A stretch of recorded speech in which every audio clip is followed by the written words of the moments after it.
C'est au cœur de la ville de Sion, ancrée dans la cité, que l'antenne de l'EPFL a été implantée en Valais.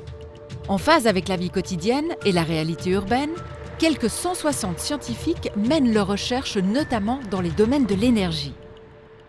L'EPFL Valais-Wallis fait partie d'un projet important pour l'avenir du Valais qui s'appelle l'Energiepolis et qui touche essentiellement l'énergie mais également le domaine de la santé. Donc nous collaborons avec l'HES, avec l'hôpital du Valais, la clinique de réadaptation, avec la fondation ZIARC et nous allons, j'espère, ensemble avec ses partenaires valaisans, contribuer au développement du canton.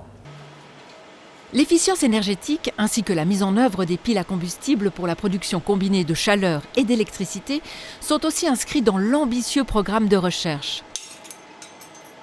C'est le domaine de Jan van Herle. L'avantage de cette technologie, c'est qu'elle fonctionne dans les deux sens. Donc on peut tout aussi bien convertir du gaz naturel ou du biogaz en électricité et chaleur utile, ou l'inverse. On peut aussi faire du stockage d'électricité. On ferme la boucle et notamment ça se combine très bien avec l'augmentation des énergies renouvelables, photovoltaïques, éoliennes. Mais comment transformer un bâtiment, une ville, appliquer dans un quartier les préceptes du développement durable et surtout, quelle technologie utiliser? Le professeur François Maréchal développe dans son laboratoire des méthodes qui permettent aux ingénieurs de concevoir les systèmes énergétiques du futur.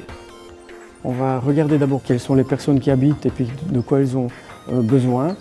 Se chauffer, se refroidir, avoir aussi les besoins électriques. Et puis à partir de là, on va regarder quelles sont les technologies qu'on peut utiliser pour satisfaire ces besoins et quelles sont les ressources dont on dispose.